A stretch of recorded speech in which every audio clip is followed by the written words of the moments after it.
¿Recuerdas cuando México en los 90 parecía moverse con su propio ritmo y una magia que hoy resulta irrepetible? Fueron años de cambios, de costumbres que nos marcaron y de momentos que todavía ahora nos arrancan una sonrisa sin esfuerzo. En este recorrido vamos a revivir 22 costumbres de aquella década que desaparecieron con el paso del tiempo. Los padres anotaban precios, sucesos y consejos mientras escuchaban a Lolita Ayala con ese tono firme y confiable que llenaba la sala cada tarde. Sí, muchas noticias con Lolita Ayala.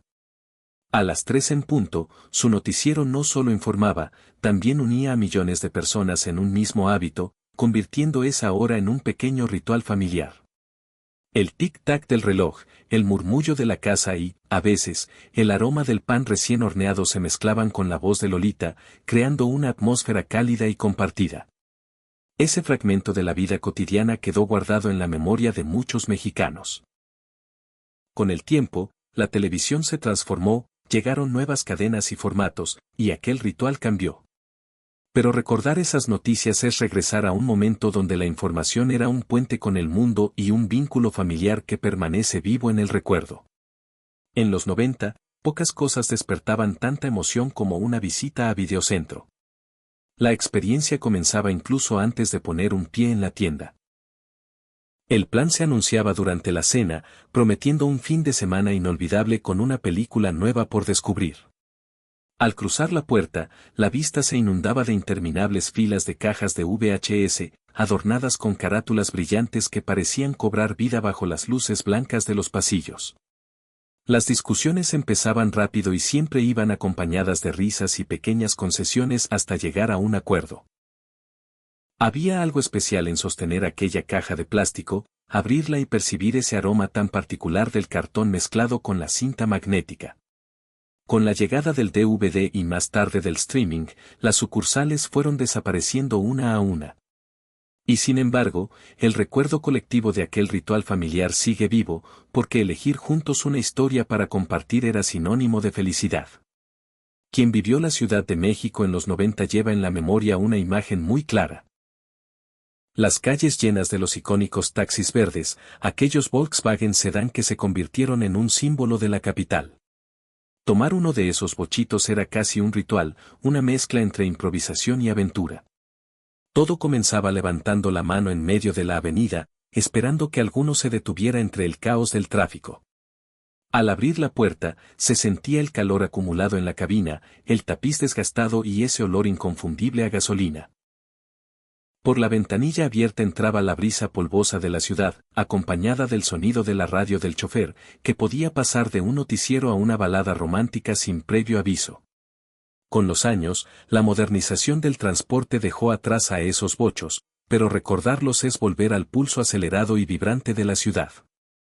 Antes de que existieran los smartphones que caben en el bolsillo y nos conectan en segundos, en los 90 llegaron los primeros celulares, auténticos bloques de construcción.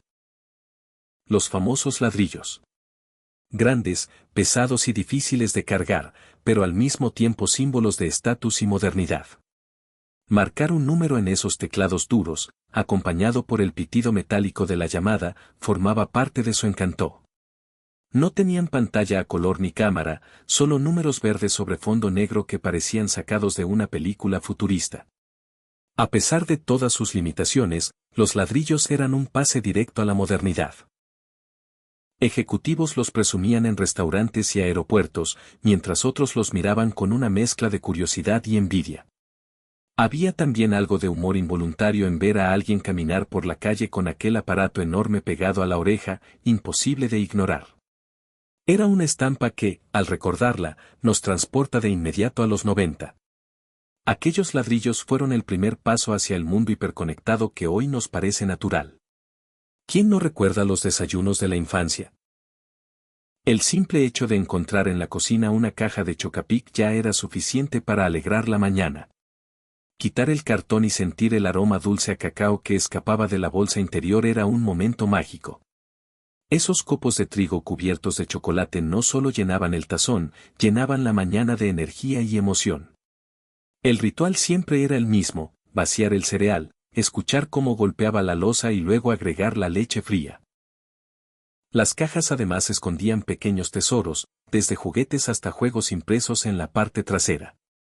Con el tiempo, los estantes de los supermercados cambiaron y muchas fórmulas también, pero en la memoria de quienes crecimos en los 90, Chocapic sigue siendo sinónimo de risas, desayunos familiares y esa magia sencilla que convertía lo cotidiano en especial. Recordemos un sabor que de inmediato nos transporta a la escuela, a la calle o a alguna plaza. Las gomas de mascar Bubaloo. No era solo un dulce, era todo un ritual de sabor. Cada pieza prometía una explosión de jugo en el centro que se revelaba con el primer mordisco. La mezcla de la textura gomosa con el jugo ácido o dulce provocaba risas, caras exageradas y comentarios espontáneos entre amigos. Cada paquete tenía un aroma que se quedaba impregnado en los dedos y en la memoria, una mezcla de frutas artificiales y azúcar que aún hoy despierta nostalgia. Bubaloo no era solo un chicle, era un pase directo a la infancia, un objeto que unía a los niños y desataba creatividad. Con la llegada de nuevas marcas, la experiencia cambió, pero en la memoria sigue siendo ese instante de libertad, diversión y complicidad entre compañeros de juego. Aprender música con un teclado Casio en los 90 era toda una aventura casera. Esas teclas de plástico con sonidos electrónicos que imitaban pianos, tambores y sintetizadores llenaban la casa de melodías improvisadas y experimentos sonoros que muchas veces eran más ruido que música. Niños y adolescentes se sentaban frente al teclado después de la escuela, intentando combinar partituras escolares con canciones de moda o inventando melodías al azar.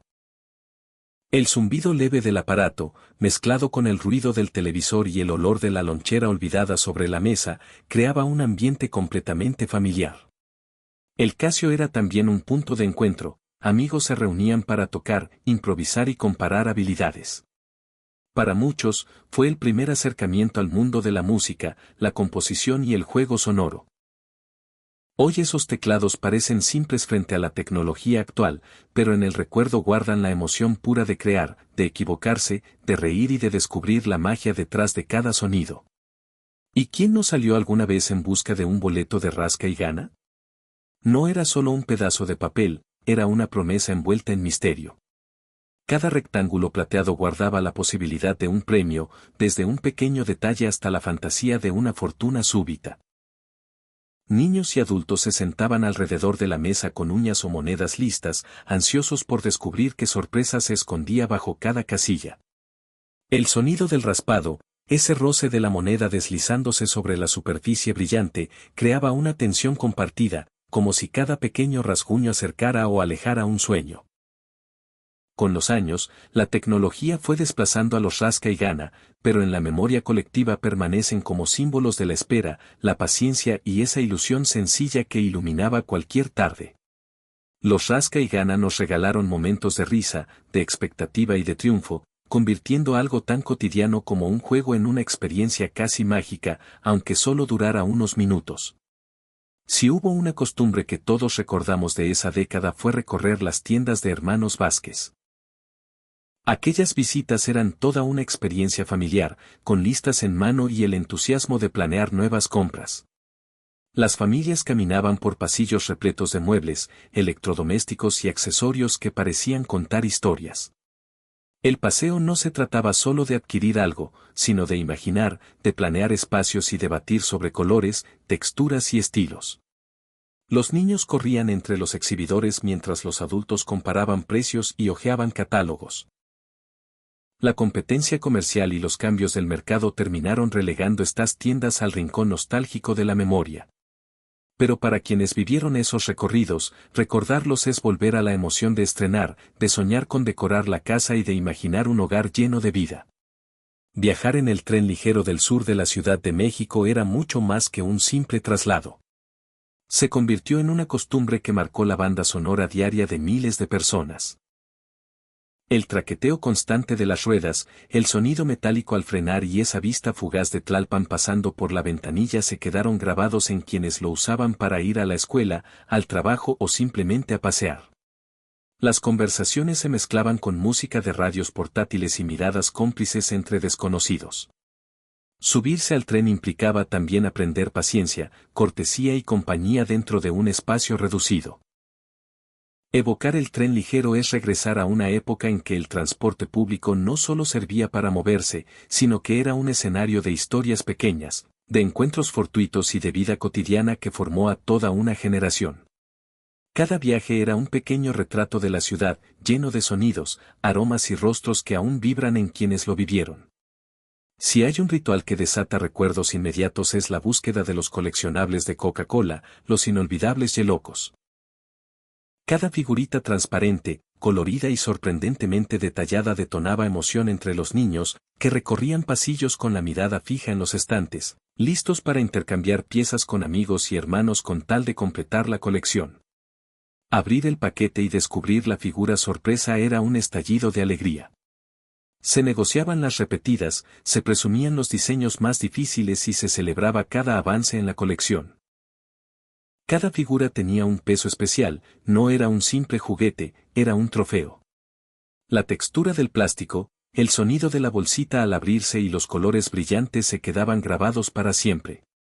Con el tiempo, Coca-Cola cambió sus promociones y aquellos coleccionables dejaron de aparecer. Pero los Yelocos siguen siendo un recuerdo emocional, testigos de una época en la que coleccionar era una aventura mágica. ¿Quién no utilizó las casetas telefónicas de Telmex en los 90? Eran parte del paisaje urbano y un ritual cotidiano que hoy parece imposible de repetir. Cada llamada comenzaba buscando monedas o tarjetas prepagadas, girando la perilla o insertando la ficha con cuidado, escuchando ese timbre metálico que anunciaba que la línea estaba abierta. Para muchos niños y adolescentes, usar una cabina era un primer acto de independencia. Marcar sin supervisión, escuchar la voz de un amigo o familiar que parecía llegar desde otro mundo, sentir que ese pequeño cubículo ofrecía una conexión real y humana. No era solo tecnología, era un lugar donde cada conversación tenía peso emocional y cada espera parecía un acontecimiento. La llegada de los celulares borró este ritual y las casetas desaparecieron. Pero recordarlas es volver a esa emoción pura de sentir el contacto humano dentro de un pequeño espacio metálico en plena calle. Los niños y adolescentes de los 90 también vivían un ritual inamovible, las caricaturas de la tarde, como Fenomenoide o Vaca y Pollito. Verlas no era solo entretenimiento, era un momento familiar y social. Los niños llegaban corriendo de la escuela, dejaban las mochilas y se acomodaban frente al televisor, mientras los adultos escuchaban el sonido de fondo o hacían tareas del hogar. El horario fijo generaba expectativa, y cada episodio se esperaba con ansiedad y risas compartidas que amplificaban el humor irreverente y absurdo de aquellas caricaturas. Los gestos exagerados, los colores vibrantes y los diálogos ridículos se convertían en tema de conversación entre amigos y hermanos. Las imitaciones, escenas recreadas y chistes internos continuaban mucho después de apagar la tele. Era una experiencia sensorial completa, una mezcla de sonido, color y emoción que hoy el streaming no replica de la misma manera. Con el tiempo, la rutina se esfumó con la llegada de nuevas plataformas y la desaparición del horario fijo. Caminar por la ciudad mientras escuchábamos música era una novedad que emocionaba a cualquiera. Era libertad pura, una puerta a un mundo personal e íntimo. Los discos compactos y los reproductores Sony o Discman eran mucho más que música portátil. Representaban un ritual de descubrimiento y expresión. Cada CD tenía un significado especial, parte de una colección elegida con cuidado, una oportunidad para descubrir nuevas canciones y escucharlas con un sonido que envolvía todo. Encender el reproductor, escuchar el clic inicial y sentir cómo la aguja digital comenzaba a leer el disco era casi ceremonial. La música se volvía compañera de viajes largos, paseos por la ciudad o tardes de habitación, y el crujido del aparato al cambiar de pista quedaba grabado en la memoria. Sostener un CD, limpiarlo, manipularlo, sentir su peso real, todo eso desapareció. Y con él, una costumbre que ahora solo vive en quienes atravesamos el mundo con nuestros discos favoritos como banda sonora. Revivir esos instantes es volver a tardes interminables, complicidades entre amigos y la certeza de que la música podía transformar por completo cualquier espacio. Recorrer la ciudad en los autobuses de la Ruta 100 también fue una costumbre diaria que hoy ha quedado en el pasado. Subirse al autobús significaba acoplarse a su ritmo particular, encontrar un asiento libre, Sostenerse cuando arrancaba y dejar que las conversaciones ajenas se mezclaran con el sonido del motor mientras la ciudad se desplegaba frente a las ventanillas. Cada parada era un pequeño universo urbano. Vendedores ambulantes anunciando sus productos, niños apresurados intentando subir antes de que cerraran las puertas, adultos intercambiando saludos fugaces con conocidos o simplemente compartiendo silencios con extraños. La cercanía era inevitable, y esa convivencia forjaba una dinámica casi familiar donde cada viaje podía convertirse en una historia breve pero significativa. Con la modernización del transporte y la desaparición de muchas unidades, esos recorridos ya no existen como antes. Los autobuses de la Ruta 100, con sus colores inconfundibles y su identidad tan marcada, se esfumaron junto con la sensación de comunidad que generaban. Recordarlos es volver a la vida cotidiana de la ciudad, a los encuentros accidentales, las charlas improvisadas y la emoción de moverse a través de un paisaje siempre cambiante. Cada trayecto era un pequeño ritual de convivencia, observación y movimiento que dejó huella en toda una generación. Y si hablamos de costumbres que nunca faltaban, los libros Panini son imprescindibles. Panini era mucho más que una colección de estampas, era una mezcla de emoción, orgullo y estrategia.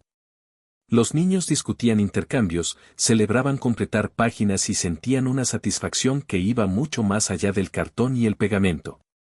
En las escuelas, los grupos se reunían con montones de repetidas, negociando cambios, pactando trueques y ayudándose para completar las páginas más difíciles del álbum. Cada tarde dedicada al álbum estaba llena de conversaciones, carcajadas y planes para avanzar más rápido que los demás. Con el tiempo, la manera de coleccionar cambió. Los álbumes dejaron de ocupar el espacio que tenían en las calles y las tiendas, y los niños comenzaron a explorar nuevas formas de entretenimiento digital. Pero pensar en aquellos momentos es volver a una época donde la paciencia era recompensada con pequeñas victorias, donde compartir y competir de forma sana era parte del juego diario, y donde completar un álbum podía convertirse en un logro que tomaba semanas o incluso meses. Los Panini siguen siendo un recuerdo vivo de la infancia, un ritual colectivo que permanece en quienes crecieron celebrando cada sticker y cada página terminada. El Tianguis del Chopo en los 90 fue una costumbre cultural que reunía a jóvenes y adultos alrededor de la música, la moda y la contracultura. Cada fin de semana, sus pasillos atiborrados ofrecían ropa, discos, pósters y accesorios imposibles de encontrar en otro lugar. Los visitantes recorrían cada puesto con paciencia, buscando gangas, tesoros musicales o el último artículo relacionado con su banda favorita. Entre tocadiscos sonando y charlas sobre conciertos y nuevos lanzamientos, se formaba un ambiente irrepetible, lleno de identidad y comunidad. Comprar un disco o un póster ahí era un acto de pertenencia. Cada objeto tenía un valor emocional propio y la experiencia de encontrarlo era tan importante como el artículo mismo. Las conversaciones con vendedores, los intercambios con amigos y los descubrimientos inesperados formaban parte de un ritual que convertía cualquier paseo por el Chopo en una aventura personal. Aunque el tianguis sigue existiendo, la esencia de aquellos rituales masivos de exploración y comunidad juvenil se ha desdibujado con el tiempo. Fue un espacio de identidad, descubrimiento y cultura que hoy sobrevive sobre todo en la memoria de quienes lo vivimos. Si hablamos de costumbres en casa, nada define mejor los 90 que tener un VHS de Disney. Antes de poner la cinta, se abría el estuche de plástico con cuidado, se admiraba la carátula brillante y luego se colocaba el casete para escuchar ese clic inconfundible que anunciaba el inicio de la película. Para muchas familias, esas tardes frente al televisor reunían a padres e hijos alrededor de historias llenas de princesas, héroes y aventuras que alimentaban la imaginación. El sonido del intro, con su música emblemática, y el parpadeo de la pantalla en la sala semioscura creaban un ambiente íntimo y compartido. Rebobinar la cinta, escuchar el zumbido mecánico y sostener el casete entre las manos formaba parte de un ritual que hoy parece casi artesanal. Cada película era un evento familiar, una experiencia colectiva donde la tecnología se sentía física y cercana. Los VHS quedaron como testigos de una costumbre que se desvaneció, pero que sigue viva en la memoria de quienes la disfrutaron. Y si hablamos de objetos que definieron la niñez, el Yo-Yo Premier ocupa un lugar especial. No era solo un juguete, era un desafío de destreza y creatividad que llenaba patios, salones y banquetas. Los niños se reunían para practicar trucos, competir amistosamente y compartir secretos sobre cómo lograr el loop de loop perfecto o ejecutar el walk the dog sin que el yoyo tocara el suelo antes de tiempo. Cada giro, cada caída y cada recuperación generaban emoción, risas y una sensación de logro que pocos juguetes podían igualar. Ajustar la cuerda, revisar el eje y practicar sin descanso eran parte del ritual. La textura del plástico entre los dedos, el sonido del giro y el balanceo continuo quedan grabados como recuerdos palpables. Con la llegada de los videojuegos y los dispositivos electrónicos portátiles, aquel ritual casi desapareció. Pensar en el Yo-Yo Premier es regresar a tardes interminables de práctica, competencia sana y diversión compartida. Los Pencilings Wechaver fueron mucho más que simples marcadores o plumas de colores. Fueron parte esencial de la creatividad de toda una generación que llenaba cuadernos, hojas y dibujos con imaginación desbordada. Cada niño esperaba con emoción abrir el estuche y escoger esos colores que darían vida a garabatos, tareas o ilustraciones, mientras la tinta fresca dejaba su aroma particular y un rastro vibrante en cada trazo. Dibujar se convertía en un viaje de descubrimiento, un momento para experimentar, combinar tonos y compartir creaciones con amigos o hermanos. Los pincelines se transformaron en compañeros inseparables tanto en la escuela como en el hogar, fomentando la paciencia, la dedicación y la satisfacción de crear algo único con las propias manos. Con la llegada de las tablets, las apps de dibujo digital y los lápices modernos, aquel ritual de tinta, papel y color cambió para siempre, perdiendo parte de su encanto físico y tangible. Recordar los pincelines es regresar a tardes de concentración y diversión, a hojas cubiertas de colores intensos y a la emoción de convertir un espacio en blanco en un universo completamente propio. Todavía puedo evocar el aroma inconfundible de preparar un Nescafé frappé en casa. No era solo hacer café, era toda una experiencia familiar que reunía a niños y adultos alrededor de la cocina. El envase especial, el mezclador manual y el hielo formaban parte del ritual de las tardes cálidas o los fines de semana en los que preparar el café se volvía una actividad compartida, llena de participación y creatividad. Cada ingrediente tenía su momento. Medir el café instantáneo, añadir azúcar al gusto y mirar cómo el mezclador transformaba todo en una espuma ligera y refrescante era una experiencia sensorial completa. Los niños ayudaban, servían los vasos y aguardaban el primer sorbo con impaciencia. Ese primer trago era un pequeño triunfo. Dulce, frío y burbujeante, el frappé se convertía en el centro de la tarde, acompañando conversaciones, risas y momentos de descanso compartido.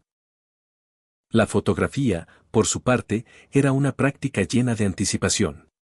Con las cámaras Kodak y sus rollos de película, cada disparo era un acto deliberado, un momento pensado con cuidado, encuadrar la escena, ajustar el enfoque y presionar el obturador sabiendo que cada foto contaba y que el resultado sería una sorpresa días después. Los rollos se transformaban en pequeños cofres de recuerdos. Cumpleaños, vacaciones, reuniones familiares o simples aventuras cotidianas, y la emoción de ir al laboratorio para revelar las fotos daba a cada instante capturado un valor especial. Los niños y adolescentes elegían qué momentos inmortalizar, observaban las fotos con curiosidad y organizaban álbumes donde cada imagen contaba una historia propia. Cada álbum era un viaje por el tiempo, un espacio donde se conservaban emociones que la inmediatez digital de hoy difícilmente reproduce. Con la llegada de la fotografía digital, ese ritual desapareció. La paciencia de esperar el revelado, el tacto de las fotos impresas y la sorpresa de ver por primera vez cada imagen se convirtieron en recuerdos del pasado. Recordar la Kodak de los 90 es volver a tardes llenas de emoción, al encanto de capturar momentos y a la alegría única de ver cómo un simple clic se transformaba en una memoria tangible que unía a familias y amigos. Cuéntanos en los comentarios si recuerdas alguna de estas 22 costumbres que acabamos de revivir. Si te gustó este video, suscríbete al canal, dale me gusta y compártelo para que más personas vuelvan a sentir estas historias que marcaron a toda una generación.